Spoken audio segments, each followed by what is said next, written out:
Bien, on continue donc notre cours sur ce paramètre de RMN qui est le déplacement chimique.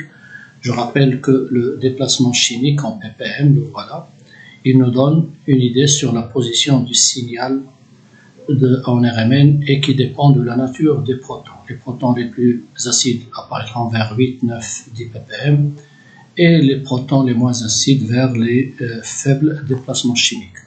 Sur cette diapositive, vous allez voir la position des signaux en fonction de l'environnement des hydrogènes correspondants. Regardez par exemple ici, ça c'est un proton, un hydrogène de la fonction acide carboxylique, c'est un hydrogène acide, il est vers 14, 12 ppm, un déplacement trop grand, un déplacement chimique trop grand, donc un champ trop faible. Pourquoi? Parce qu'il est déblindé. Il est déblindé, cet hydrogène, déblindé, c'est-à-dire il ne porte pas de charge négative, au contraire, il porte des charges positives. Donc sa constante d'écran est faible, donc il nous faut un champ. Je rappelle que le champ augmente dans ce sens, de gauche à droite. Donc pour ces hydrogènes-là, puisqu'ils sont dépourvus de charges négatives, ils sont chargés positivement, leur constante d'écran est faible et donc il leur faut un champ faible et leur déplacement chimique est grand. Au contraire, regardez les hydrogènes liés à un carbone hybride sp3, ce sont des hydrogènes qui sont blindés, d'accord? Ils ne sont pas acides. Regardez leur déplacement chimique, il est vers 1 ppm, vers 1. C'est proche de la référence qui est TMS. Donc il leur faut un champ très fort car ils sont chargés, pratiquement je peux dire négativement, entre parenthèses toujours, ils ne sont pas acides. Donc si je compare les hydrogènes de la fonction carboxylique, qui sont les rouges ici, et ceux du méthyle, des hydrogènes liés à carbone sp3, liés à carbone-carbone, vous voyez la différence de position, et tout ça dépend de la constante d'écran. Ici la constante d'écran est forte pour ces hydrogènes. La constante d'écran est forte, donc il leur faut un champ fort, un déplacement chimique faible. Et là, la constante d'écran est faible, ils sont chargés positifs, donc il leur faut un champ faible, donc un déplacement chimique grand. Entre les deux, regardez la fonction l'hydrogène de la fonction alcool. Là, c'est des hydrogènes liés à un carbone sp3, mais proche d'un atome électronégatif. Alors pourquoi il y a ces rectangles? Comme ça varie de 9 et quelques jusqu'à 14, parce que ça dépend de la nature du substituant qui est là. L'aldéhyde, c'est un hydrogène qui est aussi acide, il est entre 9 et 10 ppm. Là aussi, c'est un hydrogène qui est déblindé, et ainsi de suite. Donc, vous avez des hydrogènes, des aromatiques, ce sont des hydrogènes qui sont liés à des carbones hybridés sp2. Bien sûr, l'aromatique, c'est pas le benzène, ici c'est un aromatique mono, di, tri substitué. Donc, cet intervalle-là, ce petit rectangle, ça varie de 6 jusqu'à 8,5, tout dépend de la nature de substitution et la nature du substituant qui est sur l'aromatique. D'accord? Ce sont des hydrogènes qui sont liés à des carbones sp2 plus électronégatifs que les carbones sp3. Donc il y a un effet, les hydrogènes liés au carbone sp2 sont un petit peu déblindés, comme le cas ici d'un hydrogène lié à un carbone sp2 éthylénique. Vous voyez, regardez ici, et ça dépend des liaisons qui sont sur carbone. Donc ça varie pratiquement de 4 jusqu'à 7.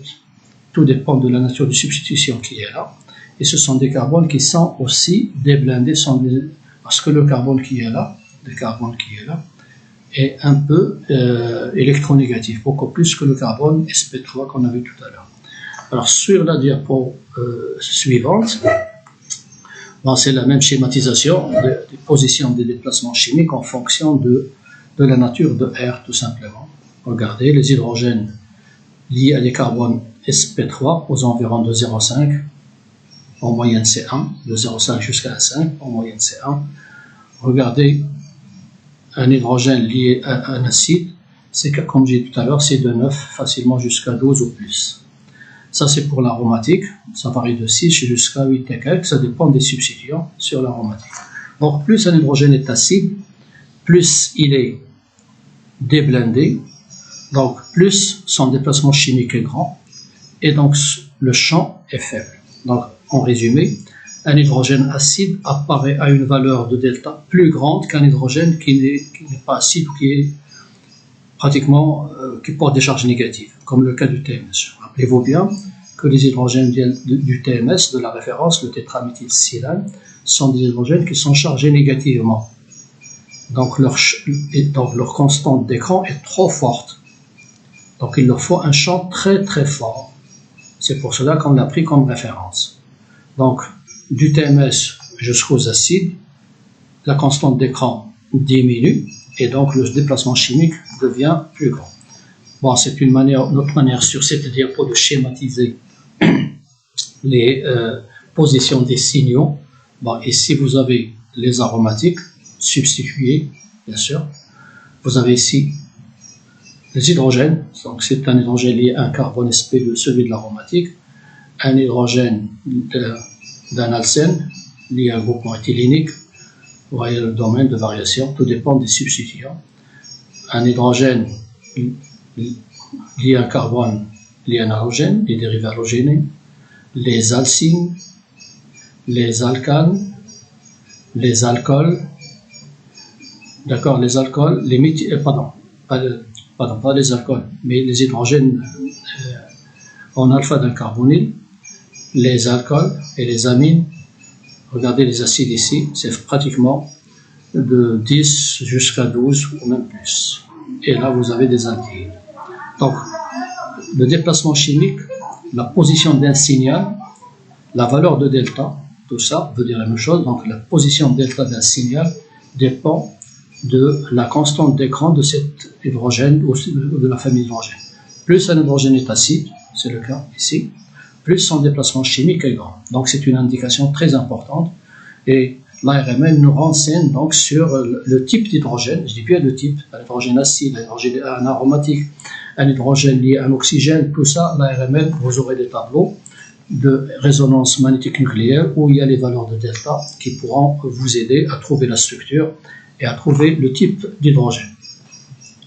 Alors, donc, pour continuer toujours sur les déplacements chimiques, alors, pour en RMN, on a quelques nomenclatures, on parle d'isochronisme, ce sont les hydrogènes qui sont équivalents.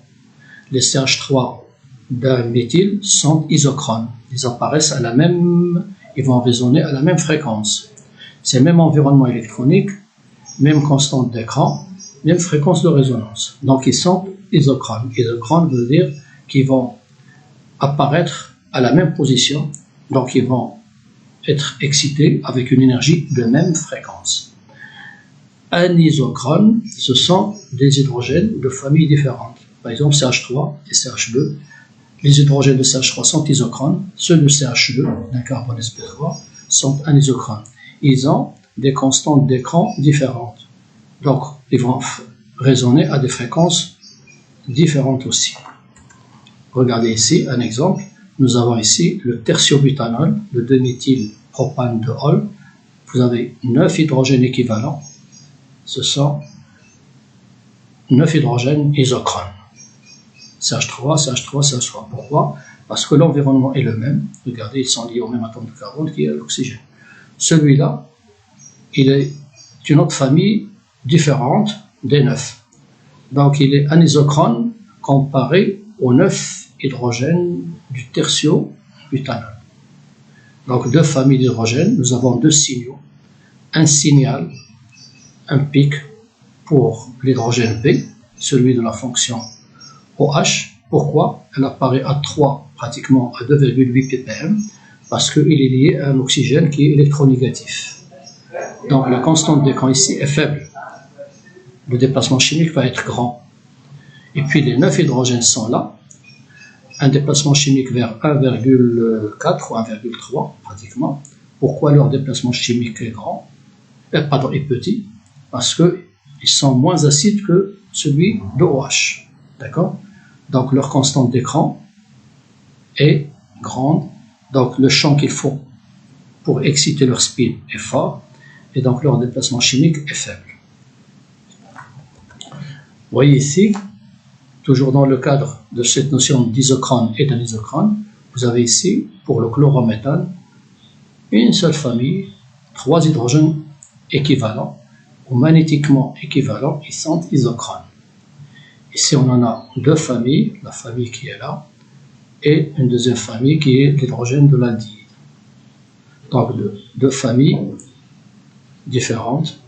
Ils sont cette famille CH3. Les 3 hydrogènes du méthyle vont résonner à la même fréquence, ils sont équivalents. Et celle-là est différente. Là, nous avons une seule famille, la molécule est symétrique, 6 hydrogènes équivalents. Ils sont tous isochrones. Là, le propane, 2 familles, les CH3 qui sont là vont apparaître à la même fréquence que ces 3-là, alors que les 2 hydrogènes de CH2 seront différents. Là, c'est ce qu'on a vu auparavant, c'est un alcène. Normalement, il n'y a pas d'isomérèse géométrique, parce que les 2 hydrogènes qui sont là, pour les effets électroniques sont les mêmes, et la RMN, il vous dit non, cet hydrogène-là est différent de celui-là, bien qu'ils sont liés au même atome de carbone qui est un carbone sp2. De même. Par contre, la RMN vous dit cet hydrogène est du côté du chlore.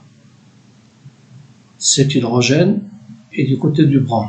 La RMN voit la différence parce que, vous voyez, le voisinage n'est pas le même entre le brome et le chlore, ils sont différents. Par contre, ici, la RMN voit que ces 2 hydrogènes sont identiques. Pourquoi maintenant ils sont identiques? Parce qu'il y a brome, par exemple ici, ou chlore. Donc, la RMN est une technique très puissante, beaucoup plus puissante que les autres, qui va nous indiquer que, en fait, il y a isomérèse géométrique lorsqu'il y a un hydrogène, lorsqu'il y a 2 substituants identiques sur un même substitut. En fait, on ne parle pas d'isomérèse géométrique, mais on parle de différence entre les 2 hydrogènes. Chose qu'on ne voit pas lorsque vous avez étudié les effets électroniques. Regardez ici, sur cette ester, vous avez une famille là, différente de celle-là, 3 familles différentes. Il y a autant de fréquences là, donc les CH3 qui sont là vont apparaître une fréquence différente de ces CH3. Donc, et bien sûr différent de ces CH2. Il y a autant de signaux de réponse en RMN, de pics, il y a autant de pics que de familles différentes. Alors là, on va voir un petit peu quelques détails sur quel est l'effet inductif. Quel est l'effet inductif sur le déplacement chimique? D'accord? Donc, on a dit tout auparavant. Donc, la question, quels sont les facteurs affectant le déplacement chimique? Bien sûr, les facteurs, ce sont les effets inductifs, les effets mésomères aussi. Donc, delta va dépendre de l'environnement électronique de chaque noyau d'hydrogène. C'est ce qu'on a vu auparavant. Alors, regardez s'il vous plaît, si on étudie l'effet inductif. Alors, plus l'effet inductif est grand, attracteur, c'est-à-dire la constante d'écran qui diminue, plus le déplacement augmente. C'est ce qu'on va voir ici. Regardez ici. Le tétraméthylsilane, silicium, il est électropositif. On a dit qu'on a pris comme référence 0. Parce que les hydrogènes qui sont là, les 12, regardez, sont tous identiques, ils sont chargés négativement. D'accord? Donc ils ont besoin d'un champ très fort, ils sont blindés. Regardez, un même méthyle, un carbone sp3. C'est pas, donc, celui-là, ces hydrogènes-là, sont moins chargés négativement que ceux du TMS. Parce que vous avez ici un carbone sp3 qui, dont l'électronégativité, bien sûr, est un peu plus grande que celle de CH3. Donc vous avez un effet inductif attracteur un peu plus fort. D'où un déplacement chimique qui grandit. L'oxygène, beaucoup plus électronégatif.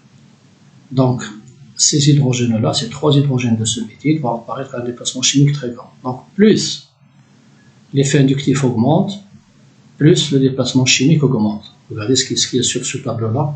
Le fluor très électronégatif, comparé à l'iode. Regardez, le déplacement chimique des méthyles avec un fluor sur le carbone à 4. C'est carrément la moitié pour l'iodure de méthyle, l'iode étant moins électronégatif. Donc ces hydrogènes sont un peu blindés comparé aux hydrogènes du fluor.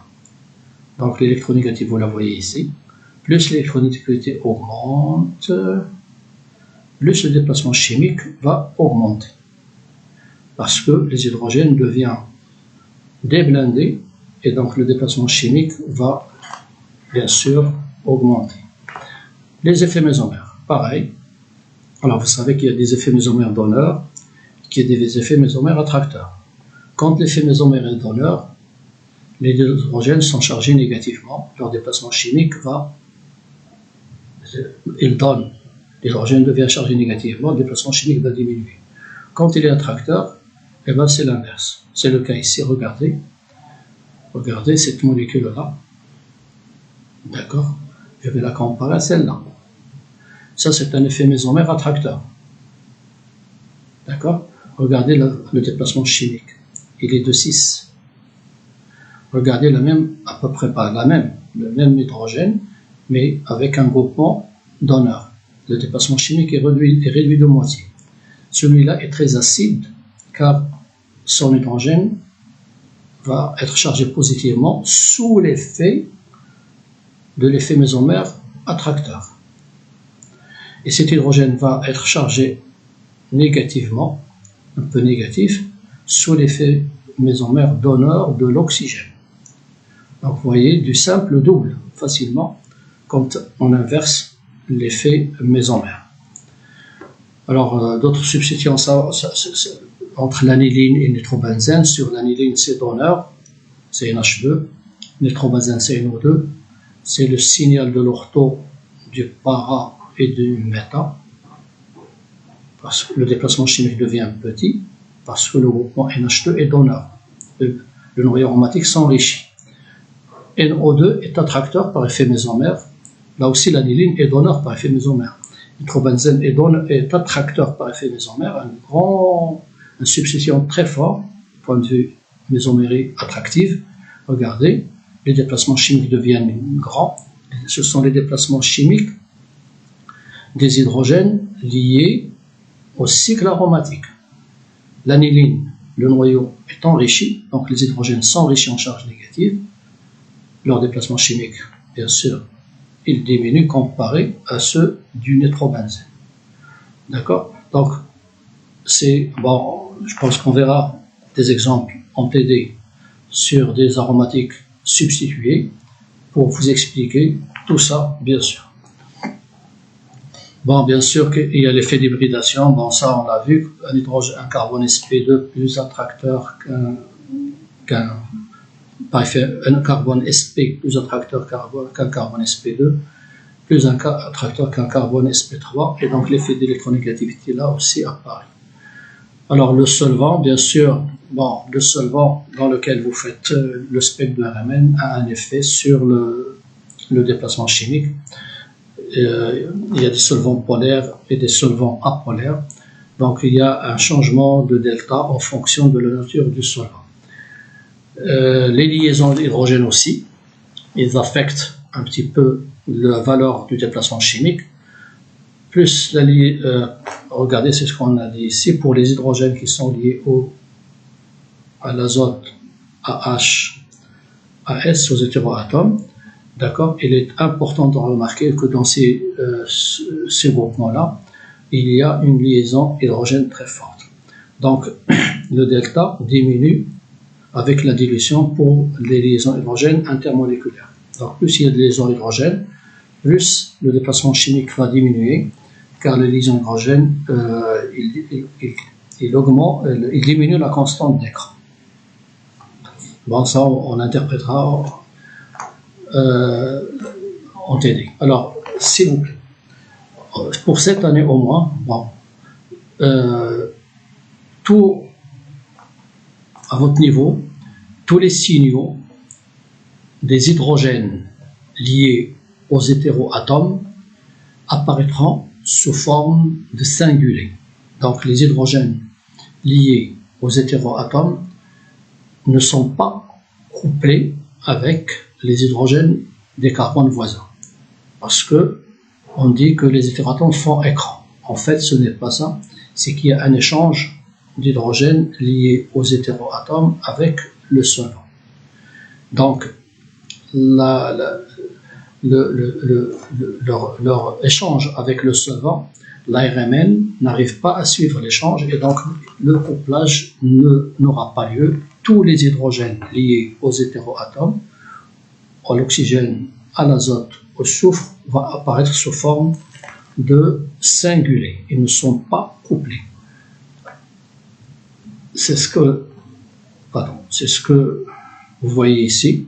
Par exemple, tous les hydrogènes liés à ces hétéroatomes vont apparaître sous forme de singulés, car il n'y a pas de couplage. Les hétéroatomes font écran. En fait, ce n'est pas l'écran, c'est l'échange qui est provoqué par le solvant. D'accord? Alors, après avoir vu cette notion de déplacement chimique qui caractérise un petit peu le type de l'hydrogène, donc chaque hydrogène acide aura une valeur de déplacement chimique comparée bien sûr aux hydrogènes liés au carbone sp3 ou bien aux hydrogènes liés aux atomes intermédiaires en termes d'électronégativité. On va passer à un autre paramètre en RMN, très simple. La RMN, c'est ce qu'on appelle l'intégration des signaux en RMN. Qu'est-ce que c'est que l'intégration des signaux en RMN? Si vous prenez ici le cas du paraxylène, c'est le toluène avec 2CH3 en para. D'accord? Alors l'ARMN, c'est ce qu'on a vu sur cet exemple, c'est un alcool. Regardez ici, s'il vous plaît. Ça, c'est l'hydrogène de OH. Il est là, son déplacement chimique est grand, c'est ce qu'on a vu. Les CH2, les deux hydrogènes de CH2 et les 9 hydrogènes de CH3. Donc l'ARMN me dit le type d'hydrogène. Ça, c'est un hydrogène lié à un carbone sp3, qui est le CH3. Un hydrogène différent des deux autres, bien qu'il ait un carbone hybridé sp3, c'est un CH2 et bien sûr OH. Alors l'ARMN va beaucoup plus loin que ça. Il vous dit, vous avez ce type d'hydrogène. Il vous dit combien sont dans la famille, il vous indique le nombre. C'est ce qu'on appelle l'intégration. Là, il vous dit qu'ils sont 2. Là, il vous dit qu'il y a 1. Alors, ces chiffres-là, 1, 2 et 9, c'est l'appareil qui nous donne ça. Alors, il y a deux manières de faire. Soit qu'il nous donne les chiffres, 9, 2, 1, soit qu'il nous donne ces petits paliers qu'on va nous mesurer et qu'on va traiter pour déduire l'intégration. Donc, on calcule en centimètres ou en millimètres combien il y a dans ce palier. Bien sûr, on va tracer une tangente, on va faire somme DD. Cette tangente-là, on mesure la hauteur de ce pic. Donc, 3 signaux, c'est vrai parce qu'il y a 3 familles, de surface relative intégrante 9 de 1. Alors, s'il vous plaît, je reviens à cette diapositive. Quand on parle d'intégration, regardez le paraxylène. Combien de méthyl? 2 méthyl en para. C'est le paraxylène, c'est l'aromatique avec un méthyl, avec 2 méthyls en position para. Donc il y a sur l'aromatique 4 hydrogènes et il y a 6 hydrogènes des 2 méthyls. L'ARMN me donne le nombre 6, il me donne le nombre 4. Ou bien moi, l'ARMN me donne uniquement le palier qui est là, je le mesure en millimètres, c'est 22 mm, là c'est 33. Je somme 22 et 33, ça fait 55, et je fais la règle de 3. Combien d'hydrogène total dans la molécule? 10. Donc ça, on le fait en franc TD. Alors, d'où viennent ces chiffres-là, 4 et 6? On intègre cette surface. C'est la surface du signal. Ce n'est pas la hauteur du signal, s'il vous plaît, c'est sa surface. Le voilà. C'est la surface du signal qu'on mesure. Ce n'est pas la hauteur. Ça n'a rien à voir avec cette hauteur qui est là. D'accord? Regardez un peu plus en détail. Ça, ces 3 hydrogènes, c'est la surface. L'ARMN mesure cette surface. L'ARMN mesure cette surface. Il y a 2 hydrogènes et là c'est OH. D'accord? C'est la surface du signal. Vous allez me dire, monsieur, là c'est des pics. Non, ce ne sont pas des pics, c'est parce que l'échelle est petite. Si vous faites éclater un petit peu le spectre, vous augmentez l'échelle, et bien celui-là, la surface de ce pic, celle de celui-là, celle de celui-là, la surface va apparaître. Donc tout dépend de l'échelle que vous étudiez. D'accord? Donc l'intégration nous indique le nombre d'hydrogènes de chaque famille dans le signal. Dans le TMS, normalement, c'est une autre molécule. Ça, c'est la molécule de cet alcool qu'on étudie.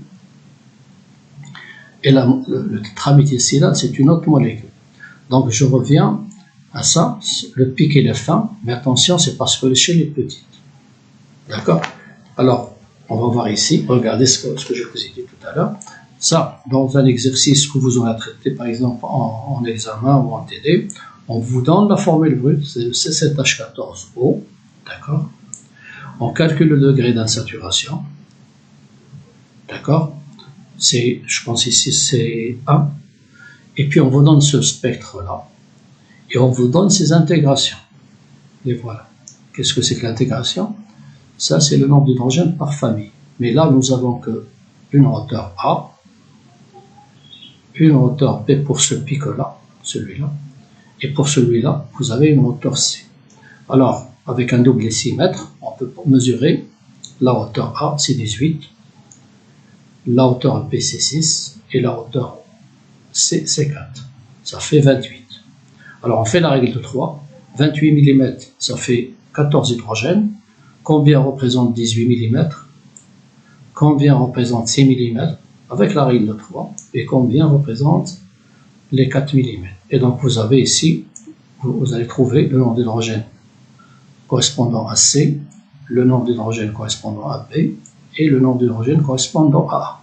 Je répète que la RMN, cette fois-ci, c'est l'expérimentateur qui règle ça. Il ne va vous donner que les hauteurs qui sont là, que ces petites paliers. Maintenant, il n'y a pas les chiffres. Donc, vous allez prendre vos double décimètres, je répète encore une fois, vous mesurez la hauteur qui est là, A est égal à 18. Là, voilà. Vous allez prendre votre double décimètre, vous mesurez B, B égale à 6 mm. Là, voilà. La hauteur C représente 4 mm.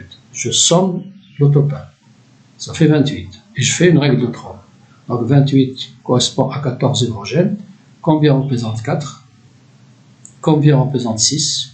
Et combien représente 18? Et vous avez le nombre d'hydrogènes dans ce signal, dans ce signal, dans ce... Ça, c'est un spectre fait à la main, bien sûr, c'est pas un spectre réel. Vous avez des petits bien fins, des pics très fins plutôt, et vous avez la référence. Vous voyez qu'on ne s'intéresse pas, on ne s'intéresse pas au signal de la référence, parce que je connais que c'est le tétraméthylsilane, c'est 12 hydrogènes. Alors, l'intégration ici, elle est relative entre les signaux de la même molécule. Je n'ai pas le droit de comparer. Par exemple, ici, je reviens dans la diapo précédente, je n'ai pas le droit de comparer l'intégration de cette molécule-là avec celle du TMS. L'intégration 9 de 1, elle est relative, mais pour la même molécule. Ne jamais comparer l'intégration d'une molécule avec celle d'une autre molécule qui est ici, par exemple, le TMS. TMS à part, et cette relativité existe uniquement entre les familles de la même molécule. D'accord? Regardez ici ce que je vous ai dit. Donc vous avez ici, c'est le cas de l'acétaldéhyde. Vous avez deux familles d'hydrogènes. Le méthyle est là, les hydrogènes du méthyle.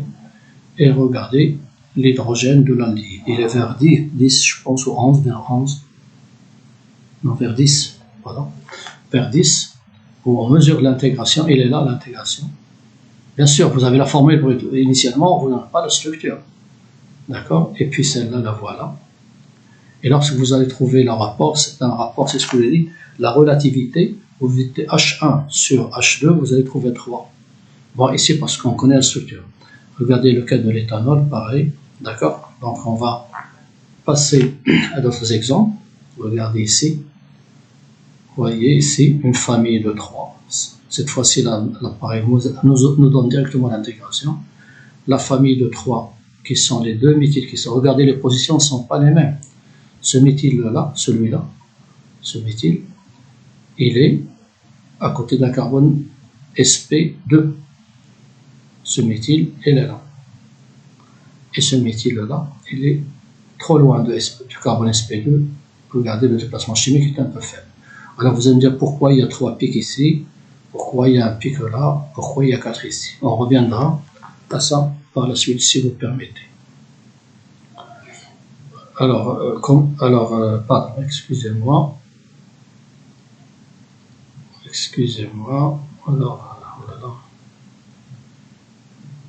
Alors, pourquoi il y a, justement, c'est la question que je me suis posée, pourquoi il y a ici, pour celui-là, il y a un seul pic, pour celui-là, il y a 4 pics, et pour celui-là, il y a 3 pics. D'accord? On va répondre à cette question dans notre prochaine présentation.